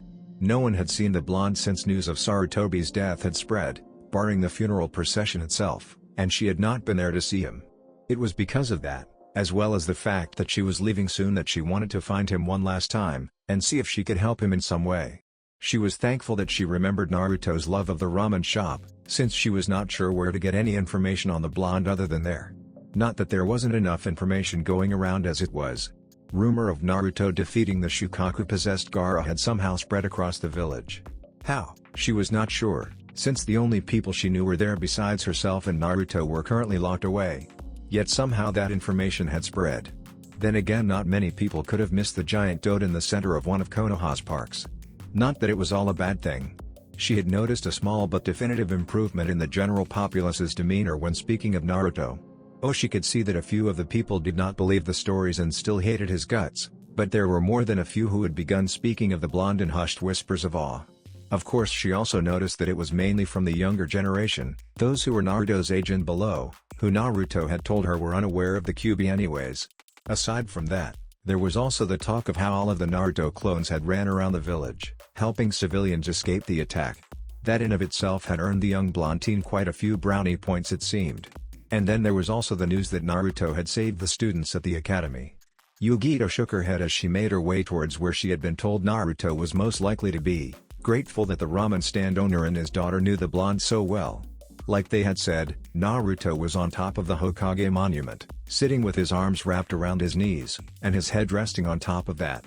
She had actually cursed herself for not remembering that he had told her how often he would come up here when the villagers' hatred became too much. Yugito walked up to the boy and took a seat right next to him, leaning back against her hands as she seemingly admired the view. For a while no words were spoken, and Yugito had to wonder if the younger blonde was ever going to speak. Finally, "Can I help you, Yugito?" he asked in a soft voice, his disuse of the nickname or affectionate suffix letting the young woman know he probably did not appreciate her coming up here. Not that it would stop her from trying to help in some way. "I just came to see how you were doing," Yugito said as she looked at him. "I didn't get to go to the funeral service, being a foreign ninja and all, but I had heard you had disappeared, so I wanted to make sure you were all right." "Oh," Naruto said before going silent. Yugito looked at the blonde for a moment, before looking back at the village. "You know, I remember when I was only 3 years old. It was when the Sun Daime Hokage had started training me to be a secret weapon. Every morning I would wake up and then be asked to recite what my purpose was, to be a weapon in the service of Kumo and the Hokage, and after that I would be trained in the arts of combat. It was often very brutal, even though I was only 3, barely even old enough to walk. My instructors never went easy on me and I would often go to sleep with bruises, cuts and occasionally broken bones all over my body. I knew nothing else other than that. The Hokage for the most part kept me in confinement. I would wake up, start my routine, and then pass out after a long day of training.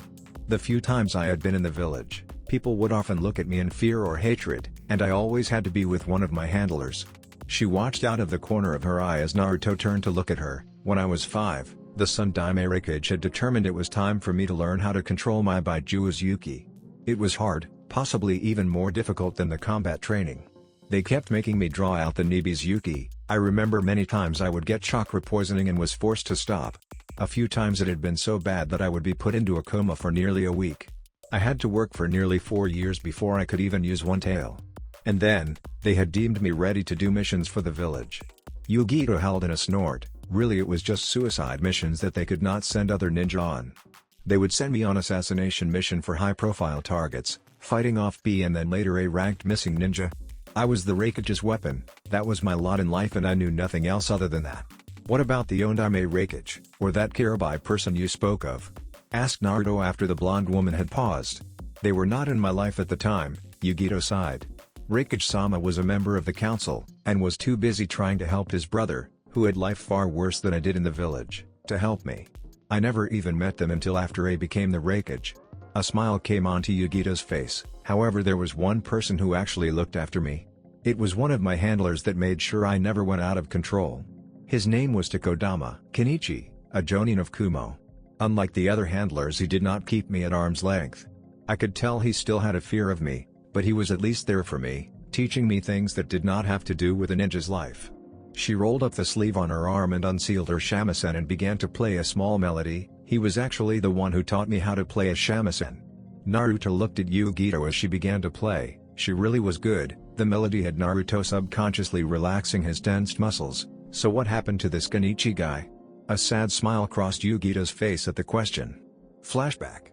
A 9-year-old Yugito sat in the chair next to Kenichi's bed in the hospital, trying her best not to look at all the tubes and equipment that was attached to him. She had just come back from one of her first S-ranked missions and had found out that the only man who had ever been kind to her was dying. Not of wounds suffered at the hands of enemy ninja, nor of old age or any kind of ailment that could be considered honorable. He was dying of a disease. She did not know the kind. Yugito was not a medic, but she did know that it was eating away at his muscles, slowing, making them deteriorate.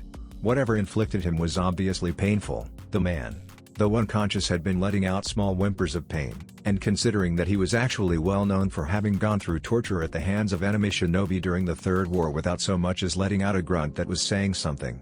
As she sat there, doing her best to tend for the man who had done what he could for her, she heard a small grunt. "Yugito." She blinked for a second as she looked down to see Kenichi's eyes had opened just a little. "Kenichi-sensei. Are you alright?" The man let out a soft laugh, only to grunt in pain seconds afterwards. "Alright is not quite the word I would use, but considering the circumstances, I am fine. Is there anything I can do to help you?" Yugito asked, feeling a small sting at the corner of her eyes at seeing the man she had admired looking so pitiful. "Actually, there was something I wanted to tell you." He paused for a moment so that he could turn his head, an amazing feat when one took into consideration that all of his muscles were practically useless. "I wanted to say, I am sorry."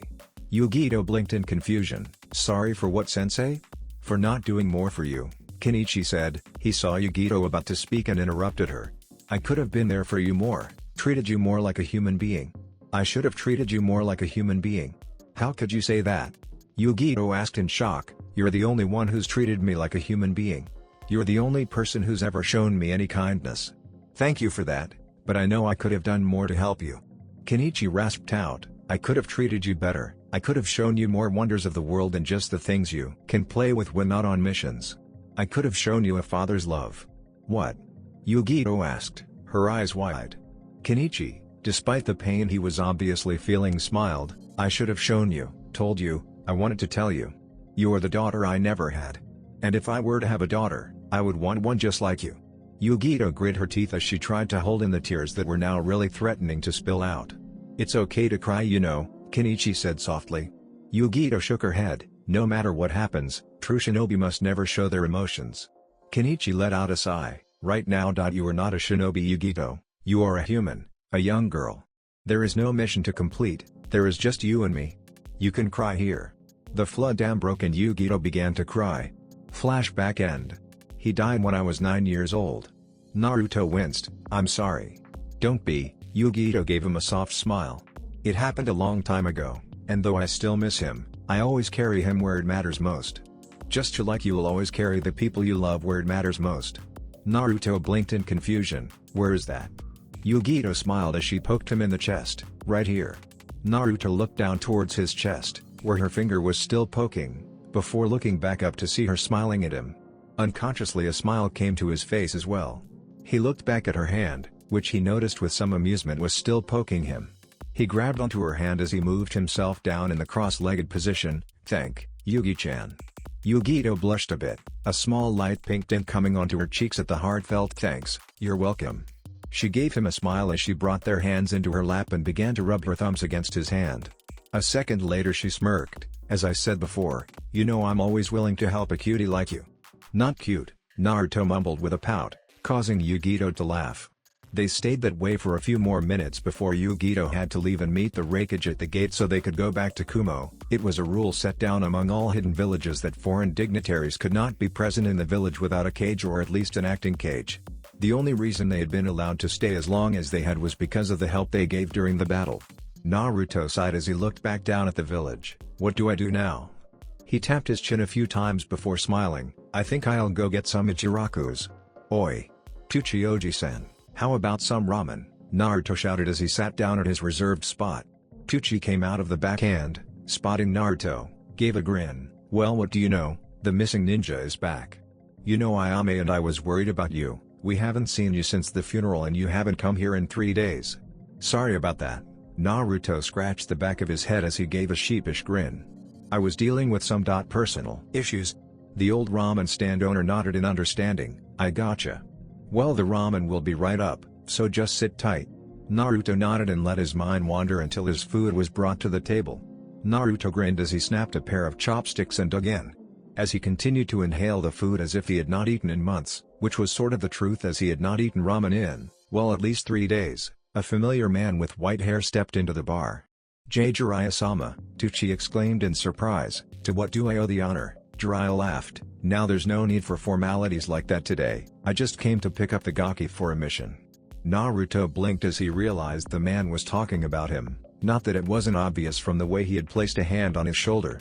Sighing, Naruto slurped up the last of his broth before setting it on the table and looking at the white-haired man. "So you need me for some kind of mission, Uro-sennin?"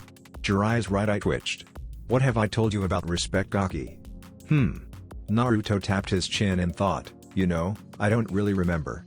He grinned as he saw the man's eye twitch more. "Not that it would matter, if Sarutobi Oji-san couldn't get me to show respect, there is no way you could get it from me." "I swear the youth these days," Jiraiya mumbled. "So what is it you need from me?" asked Naruto, standing up. "I need you to help me find a certain person," Jiraiya said elusively, "an old friend of mine." Naruto frowned. You know, even though I have enhanced senses, I'm not much of a tracker. Wouldn't any Nezuka be better for this sort of mission? Jiraiya rolled his eyes. I don't need a tracker, Gaki. I have plenty of experience in finding people. Then why are you asking me to come along? Asked Naruto in confusion. I mean, wouldn't I only slow the great Hirasama down? Jiraiya gained several tick marks on his head. I swear, you and your stupid nicknames. I'm not doing this so I could have help, and this is going to be a little slow, since the person I'm looking for is pretty elusive. Well then, why do you want me to come? Jiraiya rolled his eyes. I was getting to that. Don't be so impatient. Anyways, as my apprentice, I was planning on teaching you a jutsu while we travel. One that makes the Chidori look like child's play.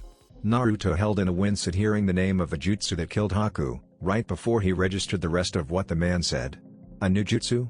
When the man nodded, Naruto grinned. You've got yourself a deal or a senin. Just let me go home and grab my equipment. Jiraiya shook his head. No time, we've got to hit the road now or the trail will get cold. But I thought we were taking it slow anyways. Naruto scratched the back of his head. Wouldn't that sort of imply that it wouldn't matter if we left a few minutes later?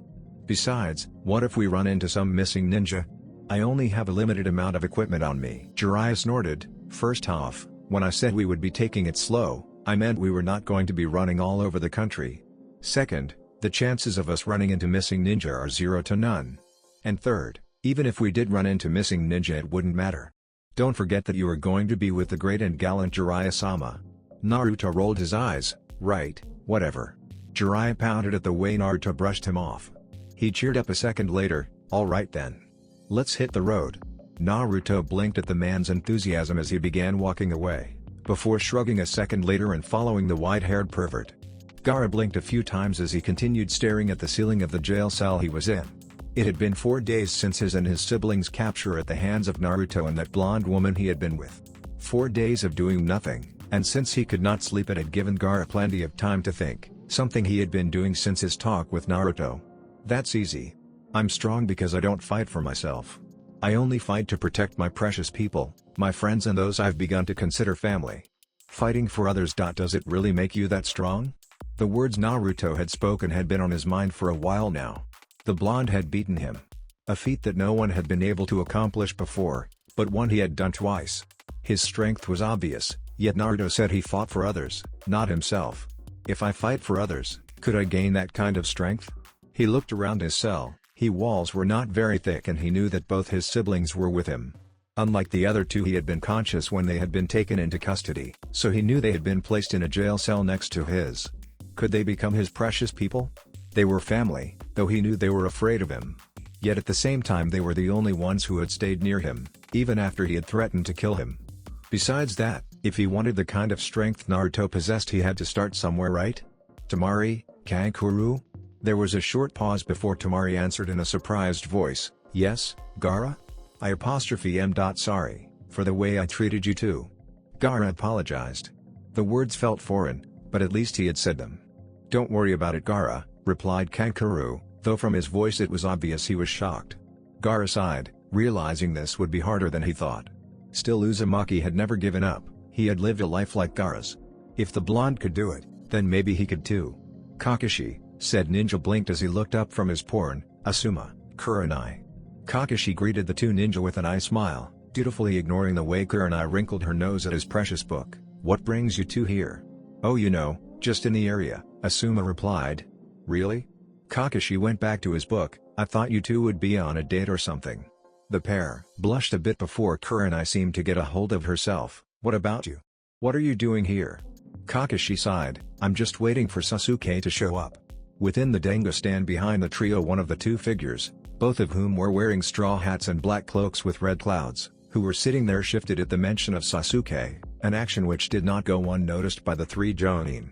This must be a novel experience for you then, Asuma joked. Having to actually wait on someone for a change. Kakashi just gave an overly dramatic sigh. Things like this do tend to happen on rare occasion. Kakashi.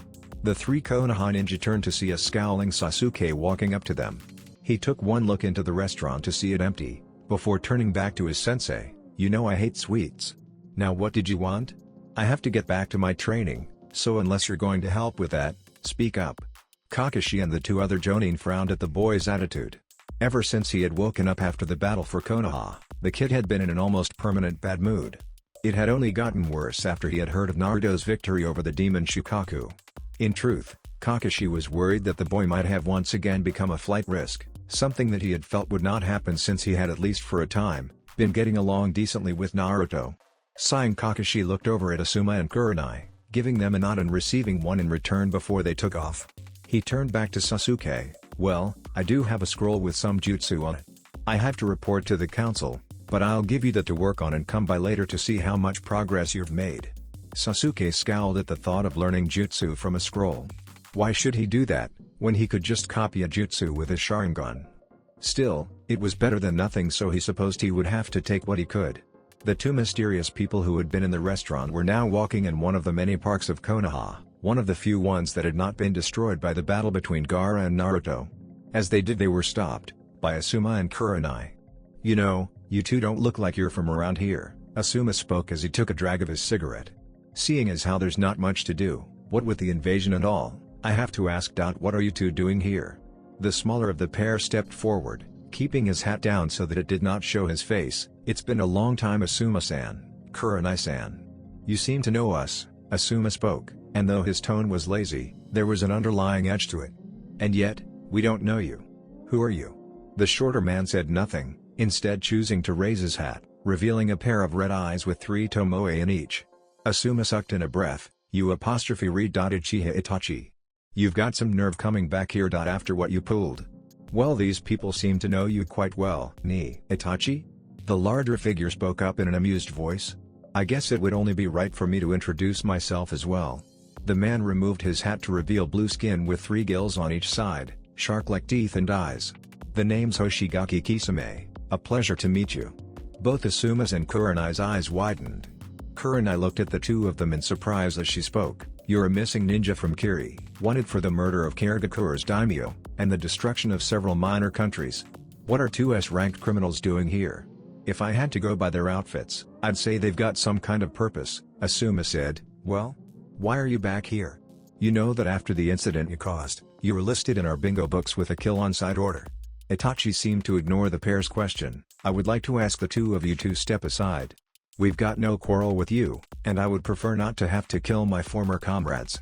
Asuma snorted. "That's rich coming from you." Itachi narrowed his eyes, but said nothing. "Ni, Itachi? Can I kill them?"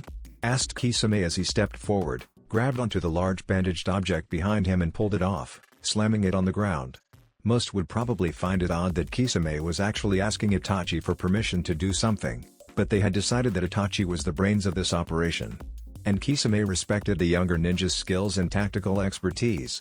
Itachi closed his eyes before speaking in the monotone he was so well known for. "It seems that they will not let us leave without a fight. However, try to keep it down. Your fighting style tends to attract too much unwanted attention." Kisame grinned as he hefted the large object back up, and then charged at Asuma. Said Konoha Jonin took out a pair of trench knives in response and blocked the attack. Meanwhile, Kurenai began going through several hand seals, right before her form wavered and vanished. A genjutsu, Itachi thought as he found himself bound to a tree. He knew this genjutsu, one of the ones that Kurenai had made famous. A little ways away, Asuma was struggling to hold the giant object, which he now recognized as Kisame's sword. "Seimata, back. What ridiculous strength. He can pressure me with just the tip of his sword. You should know." Kisame started with a toothy grin as Seimata landed on Asuma's shoulder. "That my sword Seimata doesn't cut, it shaves." The bandages unraveled as scaly protrusions stuck out of the sword, sinking into Asuma's skin. Kisame grinned as he dragged the sword along the Konoha Jonin's shoulder, watching in satisfaction as it tore off a good chunk of flesh. Asuma grit his teeth as he held onto his wounded shoulder. "Damn. Kurenai, I need you to hurry and finish up." Itachi looked up as Kurenai appeared above him, holding a kunai in her hand. "It's over," she said as she got ready to slit Itachi's throat. "Nice genjutsu," Itachi said, and Kurenai was shocked to find their positions were now reversed. "But you should know that level of genjutsu doesn't work on me. He countered my genjutsu." Kurenai thought in shock, before she bit her lip and used the pain it brought to override the genjutsu's effects. She was just in time too, since Itachi had already sent a swipe at her with his kunai.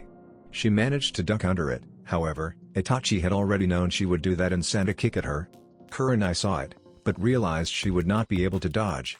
So she did the only thing she could do in such a situation, crossed her arms and hoped to lessen the blow as much as possible. "Kurenai!" Asuma shouted as he saw the raven-haired beauty get sent flying. However, he ended up having other things to think about when he was forced to dodge a sword wing from Kisame. "You don't have time to be worrying about others," Kisame said with a grin, before he started swinging his sword again. Kurenai coughed up some water as she breached the surface. She was about to stand up when the voice of Itachi sounding behind her made her freeze. "Your genjutsu is most impressive, Kurenai-san. However, this is the end for you." Itachi, a new voice spoke up. Asuma grunted as he dodged another slash from Kisame, sidestepping the attack. It was then that he saw an opening. Moving in, Asuma aimed one of his trench knives at Kisame's head. Seeing this, Kisame smirked and moved his head just a little to the side, letting the blade pass mere inches from him. However, he became surprised when he felt a cut appear on his cheek. What? He looked at Asuma's trench knives and saw that they were glowing a bright green, allowing the blade to be extended by several inches. Growling, he jumped back and went through a set of hand seals.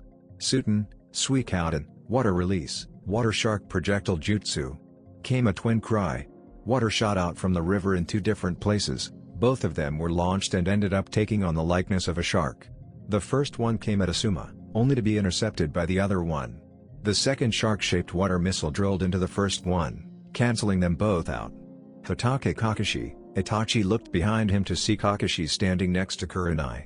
He looked over to see the real one near Kisame, his hand still in the hand seal he had done when copying the shark man's jutsu. "Well, Hotake Kakashi," Kisame grinned. "I hear you and Zabuza-chan got into a little tussle a while ago. I've been wanting to fight you ever since I heard about it." However, before Kisame could actually start fighting, Itachi cut him off. "No, I'll handle this. Your fights tend to take too long, and you have already given us a lot of unwanted attention. Remember our mission?" Kakashi looked at Itachi with his Sharingan eye. "Your mission? And what's that?" "Nothing you need to be concerned with," Itachi said, right before he flung several shuriken at Kakashi.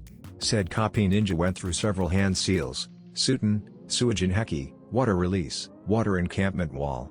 Water from the river shot up around Kakashi, blocking the shuriken as well as a Suten, Suikoden that Itachi had managed to launch without Kakashi even seeing it.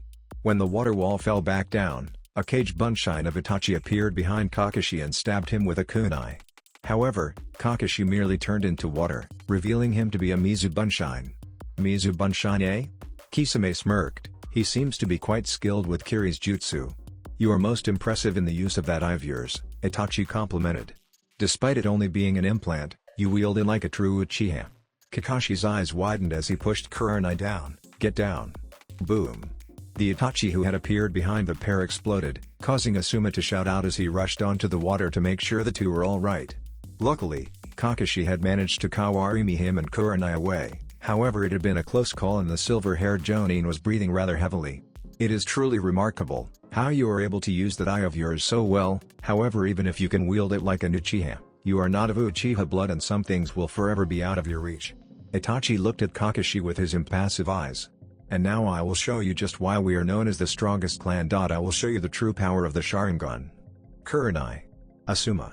Close your eyes and don't open them until I say so," Kakashi shouted frantically. "Only those with a Sharingan can defeat another Sharingan." "You are correct," Itachi said as the two other Jonin closed their eyes. "Only a Sharingan user can defeat another Sharingan user when it comes to Genjutsu. However, that is only in the context of a full-blooded Uchiha. And you are not an Uchiha. Now allow me to show you the power of Tsukuyomi." The tomoe in Itachi's left eye transformed into a pinwheel shape before everything went black. Kakashi found himself hanging on a cross in what looked like an inverted realm. The sky was red with black clouds and the Konoha Jonin could see that his skin was an odd bluish pigment. "Welcome, Kakashi." Kakashi turned his head to see Itachi standing in front of him with a katana. "Welcome to the world of Tsukuyomi. Within this world, I am Kemi. Here I control everything, space, time, everything. And for the next 72 hours you will be subject to feel the pain of this katana stabbing you." Without further speaking, Itachi stabbed the katana into Kakashi's abdomen, with said man letting out a pain grunt. A second later it was over, and now there were two Itachis, both of whom stabbed their katanas into the silver-haired Jonin. This continued on, and each time Kakashi was stabbed, the number of Itachis stabbing him increased. And when Itachi ran out of room to stand, Another Kakashi appeared and began doubling the amount of punishment the silver-haired Jonin took. When it was over, Kakashi could scarcely breathe due to the pain he was in. "I see you are still conscious," Itachi commented. "That is good. After all, we still have 71 hours, 59 minutes and 59 seconds to go." 3 seconds later, within the real world, Kakashi had dropped to his knees, panting hard as he tried to stay conscious. It's fortunate that Itachi also seemed to be having a small problem. A trickle of blood was running down his left eye. "Ho, you're still alive, eh? That's quite impressive," Kisame commented at seeing Kakashi still conscious. "That jutsu is quite devastating, I hear, capable of breaking people's spirits very easily. I'm surprised you used it though, Itachi. You know it's not very good for you to use too much. Are you died after Sasuke?" asked Kakashi as he tried to catch his breath. "No," Itachi closed his eyes and let his left one reverted to its normal Sharingan state. "We are after the legacy of the Yondaime." Asuma and Kurenai felt their eyes widen, wondering what they meant. Meanwhile, Kakashi was also surprised, but it was because he knew what Itachi was talking about, as well as the truth about Naruto's parents. "I see. So you're after Naruto. Or perhaps I should say you're after what's locked inside of him." "That is correct," came Itachi's emotionless response. "So it's true then. You along with 9 other S-rank criminals are collecting the Baijiu for some sort of purpose," Kakashi said. Itachi was surprised but hid it well. "So you know. I wonder where you learned that information. It doesn't matter in the end. Kisame, we need Kakashi alive, but you may kill the rest." He, "I'm going to enjoy this," Kisame grinned. The shark-like man charged towards the 3 Jonin, however he was halted as a shout came out of nowhere. And then, just like the shout, Kisame received a kick in the face that came out of nowhere and sent him skidding backwards.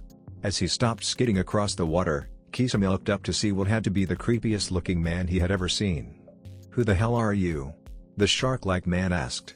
"I am Konoha's beautiful green beast, Might Guy," the man proclaimed. "Hey, what an odd-looking man. It looks like I'm gonna have to pay you back for that hit you gave me." Kisame shouldered his sword. "Kisame, do not take this man lightly," Itachi said. "It's okay, you two, you can open your eyes now," Guy said to Asuma and Kurenai.